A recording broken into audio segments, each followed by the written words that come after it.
ಬಸದಿ ಮತ್ತು ದೇವಸ್ಥಾನ ಎರಡು ಒಂದೇ ಕಡೆ ಇದೆ. ಎಷ್ಟು ಹಾಳು ಮಾಡಿದ್ದಾರೆ ಅಂತಂದರೆ ಮನುಷ್ಯನ ಆ ಒಂದು ವಿಕೃತಿಗೆ ಕೊನೆಯೇ ಇಲ್ಲ.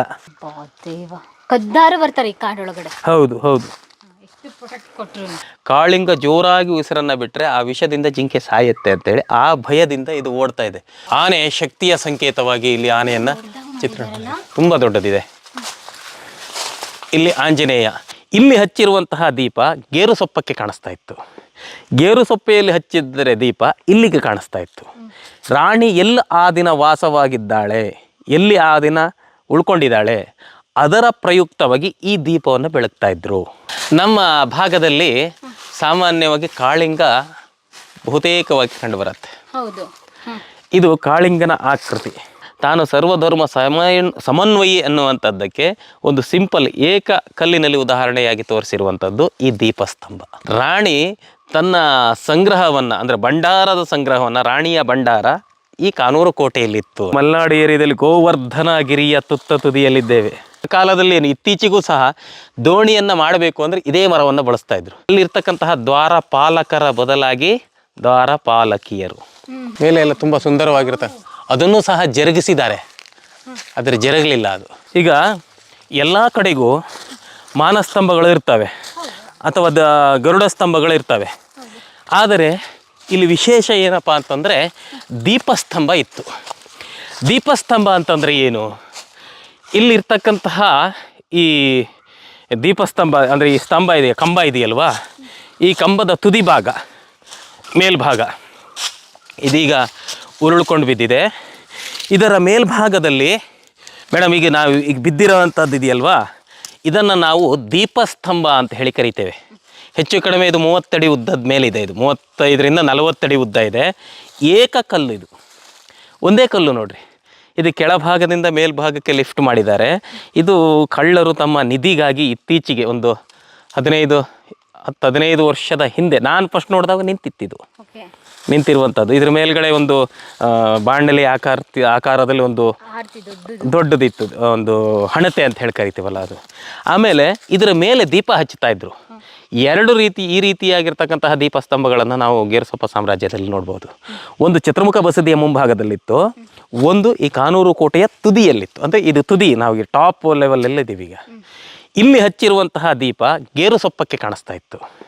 ಗೇರುಸೊಪ್ಪೆಯಲ್ಲಿ ಹಚ್ಚಿದರೆ ದೀಪ ಇಲ್ಲಿಗೆ ಕಾಣಿಸ್ತಾ ಇತ್ತು.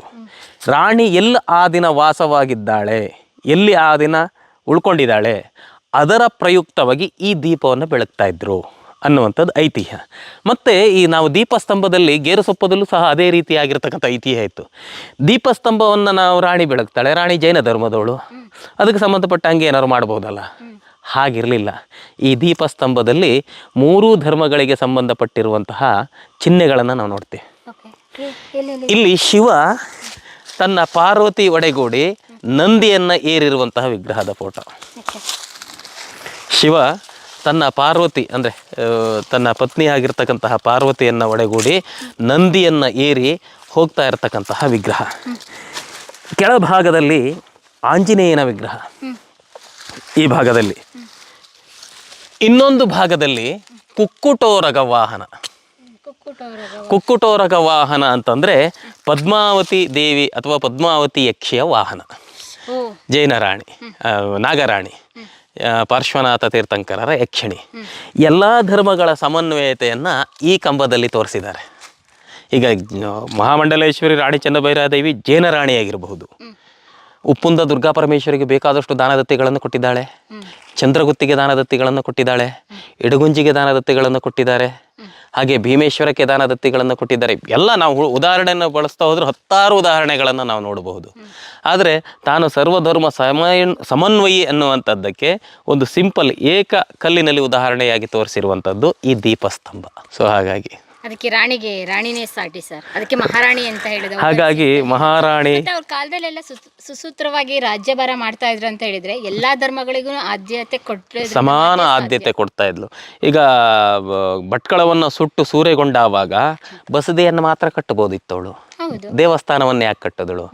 ಸರ್ವಧರ್ಮ ಸಮನ್ವಯತೆ, ಸಹಿಷ್ಣುತೆ ಅಂದ್ರೆ ಏನು ಅನ್ನುವಂಥದ್ದು ಪ್ರಪಂಚ ಮುಖಕ್ಕೆ ಇವತ್ತು ತೋರಿಸಿ ಕೊಟ್ಟವಳು ಅವಳು.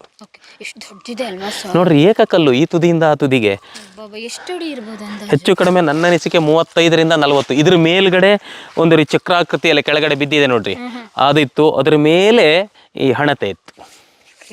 ಅದನ್ನ ಹೇಗೆ ಹತ್ತುತ್ತಿದ್ರು ಹೇಗೆ ಇಡ್ತಿದ್ರು ಕೇಳಿದ್ರೆ ನನಗೆ ಗೊತ್ತಿಲ್ಲ, ಇತ್ತು ಅದು. ಇಲ್ಲಿ ನಿಧಿ ಸಿಕ್ತಾ ಆಗುದ್ರಲ್ಲ?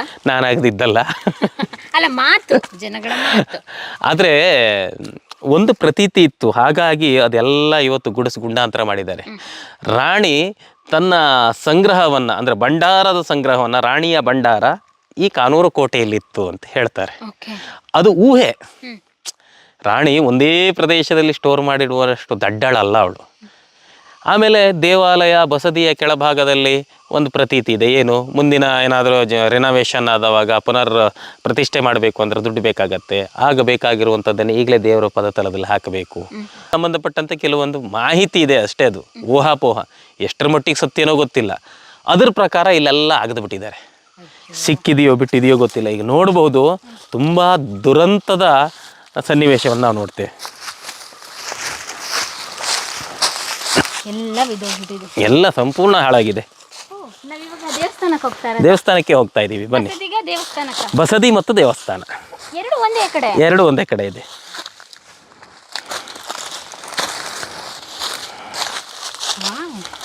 ಬನ್ನಿ. ನಾನು ಒಂದು ರೀತಿಯಾಗಿ ಹಳೆ ಫಿಲ್ಮಿಗೆ ಬಂದಂಗೆ ಆಗ್ತಾ ಇದೆ. ಹಳೆ ಫಿಲ್ಮ್ ನೋಡಿದ್ರೆ ಬಾವುಲಿ ಇದಾವೆ, ತುಂಬ ಇದಾವೆ. ಬಾವುಲಿ ಇದಾವೆ. ಬನ್ನಿ. ಯಾವುದೋ ಪ್ರಾಣಿ ಕಕ್ಕ ಮಾಡಿದೆ. ಇದು ಯಾವ ಪ್ರಾಣಿ ಹೇಳಿ ನೋಡಿ. ಇವಾಗ್ಲಾ?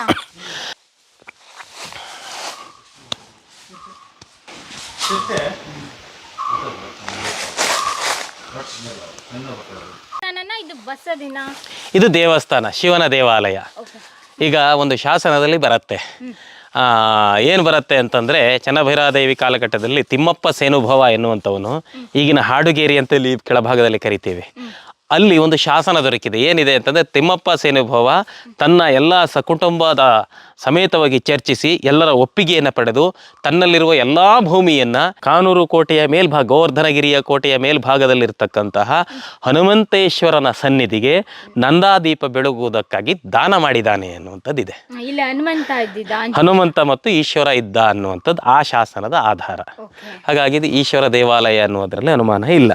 ಆಮೇಲೆ ಇದರ ರಚನೆಗಳನ್ನು ನೋಡಿ ನೀವು, ಅಲ್ಲಿರ್ತಕ್ಕಂತಹ ದ್ವಾರಪಾಲಕರ ಬದಲಾಗಿ ದ್ವಾರಪಾಲಕಿಯರು. ನಾವು ನಿನ್ನೆ ಚಂದ್ರನಾಥ ಸ್ವಾಮಿ ಬಸದಿಯಲ್ಲಿ ಇದೇ ಆಕೃತಿಯನ್ನು ನೋಡಿದ್ದೇವೆ, ಇದೇ ರಚನೆಯನ್ನು ನೋಡಿದ್ದೇವೆ. ಹಾಗಾಗಿ ಆ ಕಾಲಘಟ್ಟದಲ್ಲಿ ಇದು ಆಗಿದೆ ಅನ್ನುವಂಥದ್ದಕ್ಕೆ ಒಂದು ಹೌದು, ಅಲಂಕಾರಕ್ಕಾಗಿ ಇಲ್ಲಿ ಗಿಳಿಯನ್ನು ಕೂರಿಸಿದ್ದಾರೆ. ಇಲ್ಲಿ ನೋಡ್ರಿ, ಅಲಂಕಾರಕ್ಕಾಗಿ ಇದು ಗಿಳಿ ಆ ಕಡೆ ಮತ್ತು ಈ ಕಡೆ. ಆಮೇಲೆ ಮೇಲ್ಭಾಗದಲ್ಲಿ ನೋಡಿ ಗಣೇಶನ ವಿಗ್ರಹ ಇದೆ. ಮೇಲ್ಭಾಗದಲ್ಲಿ ಗಣೇಶನ ವಿಗ್ರಹ ಇದೆ. ಎದುರು ಭಾಗದಲ್ಲಿ 2-3 ನಂದಿಗಳನ್ನು ನೋಡಬಹುದು ನಾವು. ಅಲ್ಲೊಂದು ನೋಡಬಹುದು, ಇಲ್ಲೊಂದು ನೋಡಬಹುದು. ಅಂದ್ರೆ ಒಳಗಿರುವ ನಂದಿಯನ್ನು ಸಹ ಹೊರಗೆ ಎಸೆದಿದ್ದಾರೆ ಈ ಕಳ್ಳರು ತಮ್ಮ ಕೈಚಳಕವನ್ನು ಬಳಸಿ. ಹೌದು, ಏನು ಇಲ್ಲ. ಇಲ್ಲಿ ನೋಡ್ರಿ, ಇಲ್ಲಿ ಏನೇನು. ಪ್ರಿಯ ವೀಕ್ಷಕರೇ, ನಾವು ತೋರಿಸುತ್ತಿರುವ ಇತಿಹಾಸದ ಕಥೆಗಳು ಕನ್ನಡದ ಕಲೆ, ಸಾಹಿತ್ಯ, ಸಂಸ್ಕೃತಿ, ಜನಜೀವನ, ಇತಿಹಾಸ ಸೃಷ್ಟಿಸಿದ ಜನಸಾಮಾನ್ಯರ ಅಸಾಮಾನ್ಯ ಕಥೆಗಳು ನಿಮಗೆ ಇಷ್ಟ ಆಗಿದ್ಯಾ? ಹಾಗಿದ್ರೆ ವಿಡಿಯೋ ನೋಡಿ ಸುಮ್ಮನಾಗ್ಬೇಡಿ, ಶೇರ್ ಮಾಡಿ, ಸಪೋರ್ಟ್ ಮಾಡಿ, ನಮ್ಮೊಂದಿಗೆ ಜೊತೆಯಾಗಿ. ಇದು ನೀವೇ ಬೆಳೆಸಿದ ನಿಮ್ಮ ನೆಚ್ಚಿನ ಡಿಜಿಟಲ್ ಮಾಧ್ಯಮ. ಇನ್ಮುಂದೆ ನಿಮಗಾಗಿ ಇನ್ನಷ್ಟು ವಿನೂತನ ಶೈಲಿಯಲ್ಲಿ ಬರಲಿದೆ. ನೈತಿಕ ಬೆಂಬಲದ ಜೊತೆಗೆ ಆರ್ಥಿಕ ಬೆಂಬಲ ನೀಡಿ. ನಿಮ್ಮ ಬೆಂಬಲವೇ ನಮಗೆ ಪ್ರೇರಣೆ, ಸ್ಫೂರ್ತಿ ಕೂಡ. ನಿಮ್ಮ ಬೆಂಬಲದೊಂದಿಗೆ ನಮ್ಮ ಪಯಣ ಮುಂದುವರಿಯುತ್ತಿದೆ. ಸಾಮಾಜಿಕ ಬದಲಾವಣೆಗೆ ಜೊತೆಯಾಗಿ ನಮ್ಮ ಮುಂದಿನ ಪೀಳಿಗೆಗೆ ಕರ್ನಾಟಕದ ಇತಿಹಾಸ ಉಳಿಸೋಣ. ಏನಿಲ್ಲ, ಎಲ್ಲ ಬಗ್ದು ಬಿಟ್ಟಿದಾರಲ್ಲ, ಸಂಪೂರ್ಣವಾಗಿ ನಾಶ ಮಾಡಿದ್ದಾರೆ. ಒಳಗಡೆ ಹೋಗಕ್ಕಾಗಲ್ಲ, ಬಾವಲಿ ಇದೆ. ಇದು ರಾಣಿ ಚೆನ್ನಭೈರಾದೇವಿ ಕಾಲದಲ್ಲೇ ಆಗಿರೋದು. ಹೌದು, ರಾಣಿ ಚೆನ್ನಭೈರಾದೇವಿ ಕಾಲಘಟ್ಟ. ಯಾಕಂದ್ರೆ ದಾನ ಆ ಕಾಲದಲ್ಲಿ ಕೊಟ್ಟಿದ್ದಾರೆ ಅಂತಂದ್ರೆ ಅವರ ಕಾಲಘಟ್ಟದಲ್ಲಿಯೇ ಆಗಿದೆ. ಆಮೇಲೆ ಇಲ್ಲಿ ಇನ್ನೊಂದು ಸಾಮ್ಯತೆಯನ್ನು ತೋರಿಸ್ತೇನೆ ನೋಡ್ರಿ. ಏನಿದು? ಹಾ, ಇಲ್ಲಿ ಕಾರ್ನರ್. ಹೌದು, ಈ ಕಾರ್ನರ್ ಇದೆಯಲ್ಲ, ಈ ಮೂಲೆ, ಆ ಮೂಲೆಗೆ ನಾವೆಲ್ಲ ಕೊಪ್ಪರದ ಹಂಚೋದಾಗ ಮೊನ್ನೆ ಎಲ್ಲ ನೋಡಿದ್ವಲ್ಲ, ಅದೇ ಇದು ಹಾವಿನ ಆಕೃತಿ. ನಾವು ಭೀಮೇಶ್ವರದಲ್ಲಿ ನೋಡಿದ್ದೇವೆ, ಹಾಡುವಳ್ಳಿಲಿ 3 ಕಡೆ ನೋಡಿದ್ದೇವೆ. ಚಂದ್ರಗಿರಿಯಲ್ಲಿ ನೋಡಿದ್ದೇವೆ, ಹಾಡುವಳ್ಳಿಯಲ್ಲಿ ನೋಡಿದ್ದೇವೆ, ಇಲ್ಲಿ ಕಾನೂರು ಕೋಟೆಯಲ್ಲೂ ಕಾನೂರು ಕೋಟೆಯಲ್ಲೂ ನೋಡಿದ್ದೇವೆ. ಈ ಕಡೆ ಸೈಡ್ ಬಿದ್ದೋಗ್ಬಿಟ್ಟಿದೆ. ಆ ಕಡೆ ಸೈಡ್ ಬಿದ್ದೋಗಿದೆ. ಇಲ್ಲಿ ನೋಡ್ಬೋದು ಹಾವಿನ ಹೆಡೆ, ಅದು ಕೊಪ್ಪರದ ಹೆಂಚು ಅಂತ ಹೇಳಿ ಕರಿತೇವೆ. ಆಮೇಲೆ ಇದು ಕಲ್ಲಿನ ಬಾನಿ. ಕಲ್ಲಿನ ಬಾನಿ. ಇದು ಸಾಮಾನ್ಯವಾಗಿ ಈ ಥರ ಬಾನಿಗಳು ತುಂಬ ಇದ್ದಾವೆ ಈ ಭಾಗದಲ್ಲಿ. ಈಗ ಹೊಗೆಕೆರೆಯಲ್ಲಿ ಒಂದಿದೆ, ಆನಂತರ ಹಾಡುವಳ್ಳಿಯಲ್ಲಿದೆ, ಆನಂತರ ಕಾಯ್ಕಿಣಿಯಲ್ಲಿದೆ, ಮತ್ತು ಬೇರೆ ಬೇರೆ ಕಡೆಯಲ್ಲಿದೆ. ಹೌದು, ನೀರು ಇಡ್ತಾ ಇದ್ರು.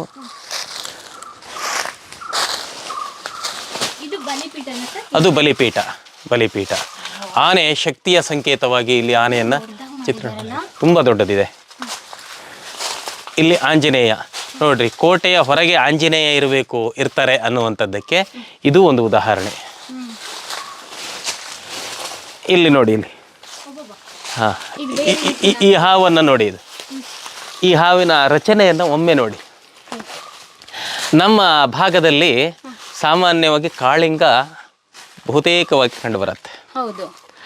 ಇದು ಕಾಳಿಂಗನ ಆಕೃತಿ. ಇದು ಓಡ್ತಾ ಇರತಕ್ಕಂತಹದ್ದು ಜಿಂಕೆ. ಅದನ್ನು ನೋಡಿ ಓಡ್ತಾ ಇದೆ. ಯಾಕೆ?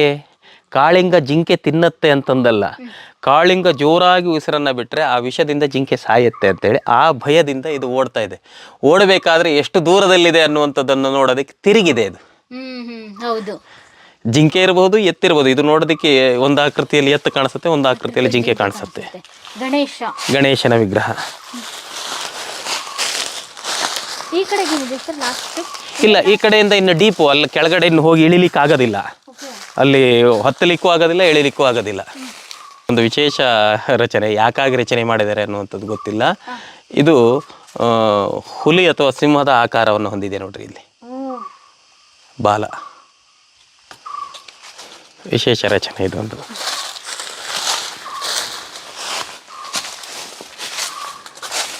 ನಾವು ಇದರಲ್ಲಿ ಎಲ್ಲಿ ಹಳೆಬೀಡು ಬೇಲೂರಿನಲ್ಲಿ ದರ್ಪಣ ಸುಂದರಿಯನ್ನು ನೋಡ್ತೇವೆ. ಹೌದಾ ಇಲ್ಲ? ಅದೇ ಆಕೃತಿ ನೋಡ್ರಿ. ದರ್ಪಣ ತನ್ನ ಮುಖವನ್ನು ನೋಡ್ಕೊಳ್ತಾ ಇದ್ದಾಳೆ. ಈ ಕೈಯನ್ನು ಹೀಗೆ ಇಟ್ಕೊಂಡಿದ್ದಾಳೆ. ಅದು ಆಕಾರ ಹೊರಟೋಗಿದೆ. ಅದು ಹೀಗೆ ಇಟ್ಕೊಂಡಿದ್ದಾಳೆ. ಈ ರೀತಿ ಇಷ್ಟ ಆಗುತ್ತೆ ಅದಾದ್ರೆ ಇದು ಕಲ್ಲು ಅಷ್ಟೊಂದು ಸ್ಪಷ್ಟತೆ ಇಲ್ಲ, ಇಲ್ಲಿ ಹೋಗಿದೆ. ಇದು ಇದನ್ನ ಸ್ವಲ್ಪ ಹೊರಗಡೆ ನೋಡೋಣ ಏನ್ ಕಾಣಿಸುತ್ತೆ ಅಂತ. ಬನ್ನಿ. ಮೇಲೆ ಎಲ್ಲ ತುಂಬಾ ಸುಂದರವಾಗಿರುತ್ತೆ. ಅದನ್ನು ಸಹ ಜರುಗಿಸಿದ್ದಾರೆ, ಆದರೆ ಜರುಗಲಿಲ್ಲ ಅದು. ಬನ್ನಿ. ಏನು ಮಾಡೋಣ, ಜನರಂಥ ಮನುಷ್ಯನಂತಹ ಮೂರ್ಖ ಪ್ರಪಂಚದಲ್ಲಿ ಬೇರೆ ಯಾರೂ ಸಿಗಲ್ಲ. ಇಲ್ಲಿಂದ ಬನ್ನಿ ಅಲ್ಲೇ ಹತ್ತಿ. ಇಲ್ಲಿಂದ ಸ್ವಲ್ಪ ಡೀಪ್ ಬರುತ್ತೆ. ಇದರಿಂದ ಸ್ವಲ್ಪ ಒಂದು 100-120-100 ಮೀಟ್ರ್ ಹೋದರೆ ಏಕಾಏಕಿ ಡೀಪ್ ಬರುತ್ತೆ. ಅಲ್ಲಿಂದ ಹೌದೌದು, ಬಂಡೆ ಇದೆ ಇಲ್ಲಿ ಕೆಳಗೆ ಆಳ. ಪ್ರಪಾತ. ಇದರಿಂದ ಆಚೆಗೆ ಉತ್ತರಕೊಪ್ಪ ಅಂತೇಳಿ ಮುರುಡೇಶ್ವರದ ಹತ್ರ ಊರು ಬರುತ್ತೆ. ಉತ್ತರಕೊಪ್ಪ ಅಂತ ಬರುತ್ತೆ. ತುತ್ತ ತುದಿಯಲ್ಲಿ. ಈಗ ನಾವು ಮಲೆನಾಡು ಏರಿಯಾದಲ್ಲಿ ಗೋವರ್ಧನಗಿರಿಯ ತುತ್ತ ತುದಿಯಲ್ಲಿದ್ದೇವೆ. ಕೋಟೆಯ ತುತ್ತ ತುದಿಯಲ್ಲಿದ್ದೇವೆ ನಾವು. ರಾಣಿ ಚೆನ್ನಭೈರಾದೇವಿ ಕಟ್ಟಿದಂತ 7 ಸುತ್ತಿನ ಕೋಟೆಯ ದಾಟಿ ಎದುರು ತುದಿಯಲ್ಲಿದ್ದೇವೆ ನಾವು. ಮತ್ತೆ ಹೋಗ್ಬೇಕಂದ್ರೆ 7 ಸುತ್ತಿನ ಕೋಟೆನ ದಾಟ್ಕೊಂಡು ಹೋಗ್ಬೇಕು ನಾವು. ಇಲ್ಲಿಗೆ ಯಾವ ಶತ್ರುಗಳು ಬರ್ಲಿಕ್ಕೆ ಸಾಧ್ಯನೇ ಇಲ್ಲ. ಶತ್ರು ಬರೋದ್ರೊಳಗೆ ಸಾಯ್ತಾನೆ. ಶತ್ರುವನ್ನು ನಾವು ಸಾಯಿಸ್ಬೇಕಾಗಿದ್ದಿಲ್ಲ. ಈ ಶ್ರಮವನ್ನು ವಹಿಸಿ ಅವನು ಬರ್ತಾ ಇದ್ದಾನೆ ಅಂತಂದ್ರೆ ಅವನ ಹತ್ರ ಅಷ್ಟು ಸಾಮರ್ಥ್ಯ ಇರಬೇಕು. ಸಾಮಾನ್ಯ ಮನುಷ್ಯ ಅಂತಂದ್ರೆ ಬರೋದ್ರೊಳಗೆ ಸತ್ತೋಗಿರ್ತಾನೆ. ನಾವೊಂದು ಅಂತ್ಯಕ್ರಿಯೆಯನ್ನು ಮಾಡಬೇಕಾಗತ್ತೆ. ತುಂಬಾ ಸೇಫೆಸ್ಟ್ ಕೋಟೆ. ಹಾಗಾಗಿ ಈ ಕೋಟೆಯನ್ನು ಬಲಿಷ್ಠಗೊಳಿಸ್ತಾಳೆ ರಾಣಿ ಚೆನ್ನಭೈರಾದೇವಿ. ಅಗದಿ ಕೆಡಗಿದ್ದಾರೆ. ಭೈರವನ ಚಿತ್ರಣ. ಈಗ ಇನ್ನೊಂದು ಮುಖ್ಯವಾಗಿರ್ತಕ್ಕಂಥ ಅದಕ್ಕೆ ಸಂಬಂಧಪಟ್ಟಂತೆ ಮಾಹಿತಿ ಇದೆ. ಮರವನ್ನು ಗುಳುಮಾವು ಅಂತ ಹೇಳಿ ಕರಿತೀವಿ. ಗುಳುಮಾವು ಅಂತ. ಈ ಮರ ಮತ್ತು ಸುರಹೊನ್ನೆ ಮರ 2 ಬರುತ್ತೆ. ಈ ಭಾಗದಲ್ಲಿ, ನಮ್ಮ ಮಲೆನಾಡು ಭಾಗದಲ್ಲಿ ಯಥೇಚ್ಛವಾಗಿ ಬೆಳೀತಾ ಇತ್ತು. ಒಂದು ಕಾಲದಲ್ಲಿ ಪೋರ್ಚುಗೀಸರಿಗೆ ಹಡಗು ನಿರ್ಮಾಣಕ್ಕೆ ಅತಿ ಹೆಚ್ಚು ಬಳಕೆಯಾಗಿರ್ತಕ್ಕಂತಹ ಮರಗಳು. ಇದು ಚೆನ್ನಭೈರಾದೇವಿಯ ಕಾಲಘಟ್ಟದಲ್ಲಿ ಜಾಸ್ತಿ ಪ್ರಮಾಣದಲ್ಲಿ ರಫ್ತಾದವು. ಅವರು ಹಡಗು ನಿರ್ಮಾಣಕ್ಕೆ ಒಂದು ಸಾರಿ ಏನು ಮಾಡ್ತಾರೆ ಅಂತಂತಂದರೆ, ನಿಮ್ಮ ಮರದ ಅವಶ್ಯಕತೆ ಇಲ್ಲ ಅಂತ ಹೇಳ್ತಾರೆ. ಆದ್ರೆ ಹಡಗು ನಿರ್ಮಾಣಕ್ಕೆ ಇದಾದ್ರೆ ತುಂಬ ಅನುಕೂಲ. ಅನಿವಾರ್ಯವಾಗಿ ಮತ್ತೆ ಇವ್ರ ಹತ್ರ ಬೇಡ್ಕೊಂಡು ಬರ್ತಾರೆ ಅವರು. ಹಾಗಾಗಿ ಈ ಮರ ಈ ಭಾಗದಲ್ಲಿ ಜಾಸ್ತಿ ಬೆಳೆಯುತ್ತೆ. ಆ ಕಾಲದಲ್ಲಿ ಏನು ಇತ್ತೀಚೆಗೂ ಸಹ ದೋಣಿಯನ್ನು ಮಾಡಬೇಕು ಅಂದರೆ ಇದೇ ಮರವನ್ನು ಬಳಸ್ತಾ ಇದ್ರು. ಇದು ಹೆಚ್ಚು ಕಡಿಮೆ 6 ಅಡಿ ವ್ಯಾಸದವರೆಗೂ ಬೆಳೆಯುತ್ತೆ. ಅಷ್ಟು ದೊಡ್ಡದಾಗಿ ಬೆಳೆಯುತ್ತೆ. ಎಷ್ಟು ಹೈಟ್ ಹೋಗ್ಬೋದು ಅಂದಾಜು? ಹೋಗುತ್ತೆ ಅದು ಒಂದು 50, 60, 70 ಅಡಿವರೆಗೆ ಹೋಗುತ್ತೆ ಅದು. ನಾವು ಇಲ್ಲೆಲ್ಲ ಕೆಳಗಡೆ ನೋಡಿದ್ರೆ ಒಂದು 70 ಅಡಿ ಮರವನ್ನು ನಾನು ತೋರಿಸ್ಬೋದು. ಇದೆಷ್ಟಿರ್ಬೋದು? ಅಲ್ಲೇ ಇದೆಯಲ್ವಾ ಅದು ಎಷ್ಟು ಅಡಿ ಹೈಟ್ ಇದೆ ನೋಡ್ರಿ, ಅದೊಂದು 50 ಅಡಿ ಹತ್ತಿರ ಹೈಟ್ ಇದೆ ಅದು ಗುಳುಮಾವೆ. ಅದ್ರದ್ದು ಎಲೆ ಮಾವಿನ ಎಲೆಯ ಸ್ಮೆಲ್ ಬರುತ್ತೆ, ಆದರೆ ಅದು ಇದು ಬಿಡೋದಿಲ್ಲ, ಮಾವು ಬಿಡೋದಿಲ್ಲ. ಇದು ಭೈರವ ಅನ್ನುವಂಥದ್ದಕ್ಕೆ ಉದಾಹರಣೆ ಡಮರುಗ ಇದೆ, ತ್ರಿಶೂಲ ಇದೆ, ಖಡ್ಗ ಇದೆ, ಪಿನಾಕ ಇದೆ, ವಾಹನವಾಗಿ ನಾಯಿ ಇದೆ. ಇದು ಸೇವಕಿ. ಇಲ್ಲಿ ನೋಡ್ರಿ ಎಷ್ಟು ಚೆನ್ನಾಗಿದೆ, ಅದಕ್ಕೊಂದು ಆಕಾರ, ಅದಕ್ಕೊಂದು ಕಲೆ. ಇಲ್ಲಿ ಇನ್ನೂ ಚೆನ್ನಾಗಿ ಆಕಾರ ಇತ್ತು, ಹೊಡೆದಿದ್ದಾರೆ. ಅದು ತುಂಬ ಸುಂದರವಾಗಿತ್ತು ಕಲೆ. ಇಲ್ಲೆಲ್ಲರೂ ಬಿದ್ದಿದೆ ಅದು. ಅದಲ್ಲದೆ ಇನ್ನೊಂದಿದೆ, ಅದು ಮೇಲಿಂದ ಬಿದ್ದಿರುವಂತಹದ್ದು. ಈಗ ಇಲ್ಲೊಂದು ವಿಶೇಷವಾಗಿರ್ತಕ್ಕಂತಹ ರಚನೆಯನ್ನು ತೋರಿಸ್ತೇನೆ ನೋಡ್ರಿ. ಆ ಕಲಾ ನೈಪುಣ್ಯತೆಗೆ ಹಾಗೂ ಕಲಾಕಾರನ ಒಂದು ಕೌಶಲ್ಯಕ್ಕೆ ಒಂದು ಉದಾಹರಣೆ. ಇವರು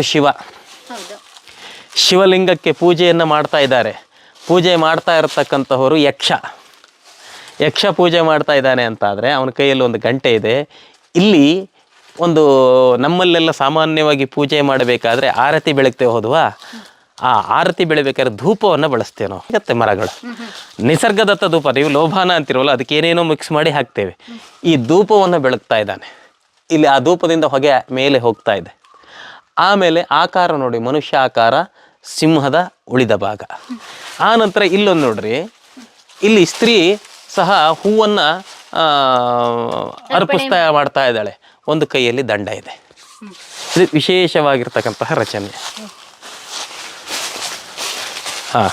ಇಲ್ಲಿ ನೋಡ್ರಿ, ಇಲ್ಲಿ ಗರುಡ ದೇವ. ಗೇರುಸೊಪ್ಪದಲ್ಲಿ 2 ವಿಗ್ರಹಗಳನ್ನು ನಾವು ನೋಡ್ಬೋದು. ಒಂದು ಚತುರ್ಮುಖ ಬಸದಿಯ ಎದುರು ಭಾಗದಲ್ಲಿ ಚಾಚಿಟ್ಟಿದ್ದಾರೆ, ಅದೊಂದು ಬಿಟ್ಟು ಇದೊಂದು ಕಾನೂರು ಕೋಟೆಯಲ್ಲಿ ಗರುಡ ದೇವ. ಆನೆ, ಶಕ್ತಿಯ ಸಂಕೇತವಾಗಿ ಆನೆ ಇದೆ. ಇಲ್ಲಿ ನರ್ತಕಿ,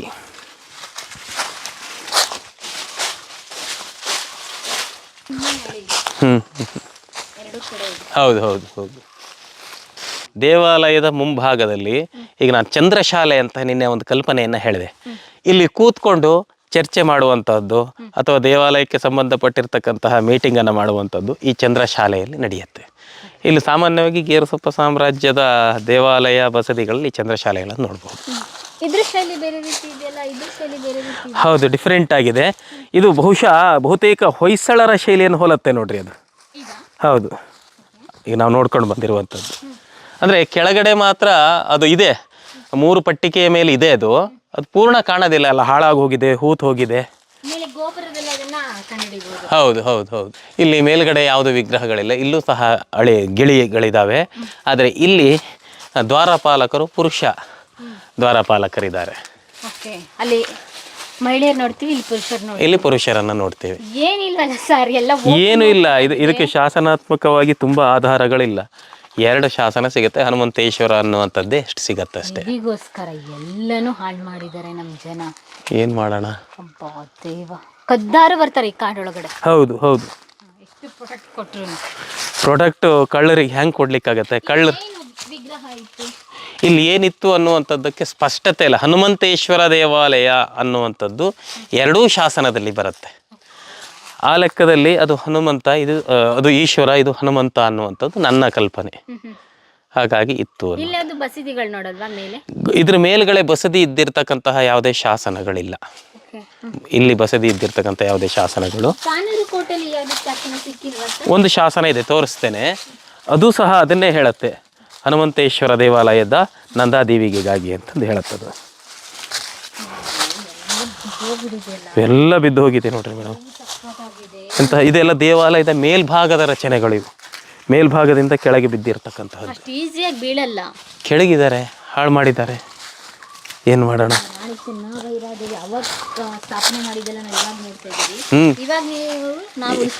ಈ ಭಾಗದಲ್ಲಿ ನೋಡ್ರಿ, ನಿಮಗೆ ಏನು ಅನಿಸುತ್ತೆ ನೋಡ್ರಿ, ಎಷ್ಟು ಹಾಳು ಮಾಡಿದ್ದಾರೆ ಅಂತಂದರೆ ಮನುಷ್ಯನ ಆ ಒಂದು ವಿಕೃತಿಗೆ ಕೊನೆಯೇ ಇಲ್ಲ. ಇದೆಲ್ಲ ಒಂದಿನಕ್ಕೆ ಆಗಿದ್ದ ಕೆಲಸ ಅಲ್ಲ ಅನ್ಸುತ್ತೆ. ಒಂದು ದಿನಕ್ಕೆ ಆಗಿರುವಂಥ ಕೆಲಸ ಅಲ್ಲ. ನಾನು ನಿಮಗೆ ಆವಾಗ ದೇವಾಲಯದ ಕಟ್ಟಡದಲ್ಲಿ 2 ರೀತಿಯಾಗಿರ್ತಕ್ಕಂತಹ ರಚನೆಗಳು ಅಂತಂದು ಹೇಳಿದೆ ನೋಡ್ರಿ. ಕಲ್ಲಿನ ಕಂಬ ರಚನೆ ಒಳಗಡೆ ಗೋಡೆ ಇದೆಯಲ್ವಾ, ಈ ನಮ್ಮಲ್ಲಿ ಚಕ್ಕೆ ಕಲ್ಲುಗಳಿದಾವಲ್ಲ ಅದನ್ನು ಬಳಸಿ ಕಟ್ಟಿದ್ದಾರೆ. ಕೋಟೆಲೂ ಇದನ್ನೇ. ಕೋಟೆಲೂ ಇದೆ. ಇಲ್ಲಿ ಸುತ್ತ ಕಾಂಪೌಂಡು ಸಹ ಅದೇ ಇದೆ ನೋಡ್ರಿ. ಸುತ್ತ ಕಾಂಪೌಂಡ್ ಇದೆ. ನಾನು ಹೇಳಿದೆ ಪ್ರತಿಯೊಂದು ದೇವಾಲಯ ಬಸದಿಗಳಿಗೆ ಗೇರುಸೊಪ್ಪ ಅರಸರ ಕಾಲದಲ್ಲಿ ಕಾಂಪೌಂಡನ್ನು ಕಟ್ತಾ ಇದ್ರು ಅನ್ನುವಂಥದ್ದು.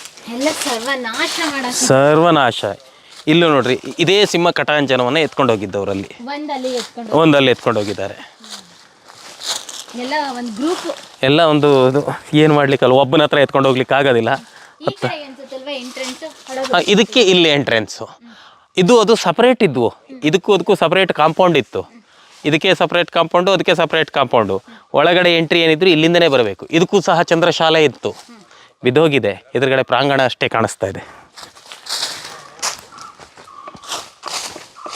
ಇದು ಅರಿಯುವ ಕಲ್ಲು. ಈಗ ಉದಾಹರಣೆಗೆ ನಾವು ದೇವರಿಗೆ ಅಭಿಷೇಕವನ್ನು ಮಾಡಬೇಕು, ಚಂದನವನ್ನು ಅಭಿಷೇಕ ಮಾಡಬೇಕು, ಅಥವಾ ಹಣ್ಣಿನ ರಸವನ್ನು ಅಭಿಷೇಕ ಹರಕೆ ಇರುತ್ತಲ್ವ, ಅದಕ್ಕೆ ಅರಿಯುವಂತಹ ಕಲ್ಲಿದು.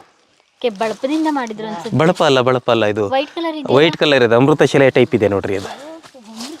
ಹೌದು ಹೌದು ಹೌದು, ಬಾಗಿಲಿಗೆ ಬಳಸಿರ್ತಕ್ಕಂಥ ಕಲ್ಲು ಇದು. ಹೋಲಿದೆಯಲ್ಲ, ಹೌದು, ಬಾಗಿಲು ನಿಲ್ಲಿಸುವಂತಹದ್ದು. ಹುಡುಕ್ತಾ ಹೋದರೆ, ಅನ್ವೇಷಣೆ ಮಾಡ್ತಾ ಹೋದ್ರೆ ತುಂಬ ಇದೆ.